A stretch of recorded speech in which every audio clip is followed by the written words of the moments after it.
जिल्हा कौशल्य विकास रोजगार व उद्योजकता मार्गदर्शन केंद्र अमरावती मार्फत आणि जिल्हा नियोजन समितीच्या निधीतून राबविण्यात येणाऱ्या किमान कौशल्य विकास कार्यक्रम 2025-26 अंतर्गत सुरू असलेल्या फॅशन डिझायनर या अभ्यासक्रमाच्या प्रशिक्षण बॅचला जिल्हाधिकारी आशिष एरेकर यांनी भेट दिली आहे।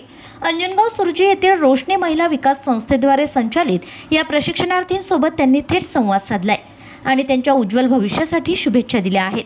प्रशिक्षणातून स्वावलंबी होण्याचा मार्ग प्राप्त होतो असंही मत त्यांनी यावेळी व्यक्त केलंय। या भेटीदरम्यान जिल्हाधिकारी एरेकर म्हणाले की या योजनेचा उद्देश केवळ प्रशिक्षण पूर्ण करणे हा उद्देश नसून प्राप्त कौशल्याचा वापर करून आर्थिकदृष्ट्या सक्षम होणं महत्त्वाचं आहे।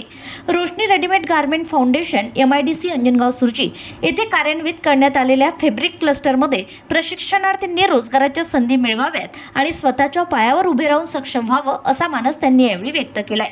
महिलांनी केवळ वस्तूंची निर्मिती करून न थांबता त्यांच्या मार्केटिंगवर विशेष लक्ष केंद्रित करावं।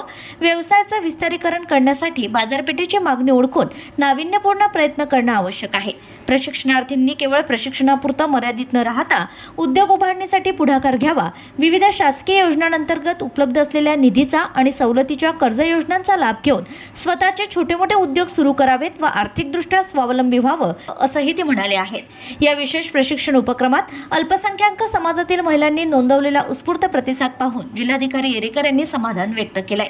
समाजातील सर्व स्तरातील महिला मुख्य प्रवाहात येत असल्याबाबत त्यांनी विशेष कौतुक केलं आहे। हा प्रशिक्षण कार्यक्रम जिल्हा नियोजन समितीच्या निधीतून पूर्णतः मोफत राबविला जातोय। जिल्हा उद्योग केंद्र अमरावती यांच्या निधीतून उभे राहिलेल्या स्थानिक MIDC मधील फॅब्रिक क्लस्टरमध्ये किमान कौशल्य विकास कार्यक्रम अंतर्गत प्रशिक्षण पूर्ण केलेल्या प्रशिक्षणार्थींना रोजगारासाठी प्राधान्य देण्यात येणार आहे। फॅशन डिझायनिंग सारख्या रोजगाराभिमुख कोर्सेसमुळे ग्रामीण भागातील महिलांना हक्काचा व्यासपीठ उपलब्ध झालाय। जिल्हा प्रशासनामार्फत राबविण्यात येणाऱ्या या उपक्रमामुळे अंजनगाव सुर्जी परिसरातील गरजू तरुणांना आणि महिलांना स्थानिक पातळीवरच रोजगाराच्या दर्जेदार संधी उपलब्ध होणार आहेत।